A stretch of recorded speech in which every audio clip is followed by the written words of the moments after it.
All right, the game is over. The Brewers have won 4-0 after a bullpen performance that was a little more exciting than it needed to be. But then we've gotten used to that the past couple of games, haven't we? By the way, I was preparing for curses and cries to come up from inside Dodger Stadium when the game ended. It's like walking out of church here on Ash Wednesday after services. It is well, okay, there's some screaming there to make that statement sound wrong, but very quiet Brewers, very quiet Dodgers crowd walking out of the stadium tonight. One place that was not empty this evening, those were all the bars and restaurants back in Milwaukee, full of both Packers and Brewers fans soaking up a very big, important night of sports. They all need to get home safely. Rebecca Clough was hanging out to figure out all the different ways they could get home safely tonight. Rebecca?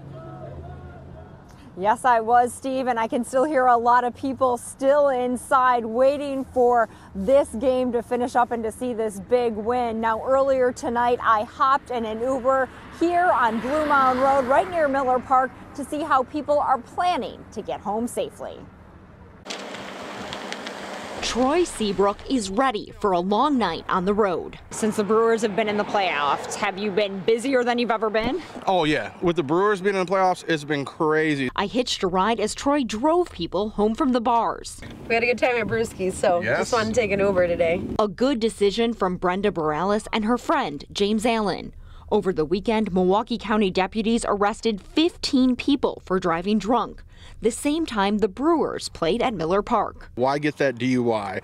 Why spend thousands of dollars in court when you can just spend $15 and get home safe? Troy also drives a shuttle and for an app called Way Home, where he will drive your car if you overindulge. Some people just want that comfort of it's theirs, and they know where it's at, and they want to ride in it, and they trust you to drive it, and that's a good thing because, like I said, I got to drive a Jag last week. His riders say they're happy they don't have to think about who's driving when they're all trying to enjoy the game. We don't have to worry about that three-letter word, the DUI. We get home safely.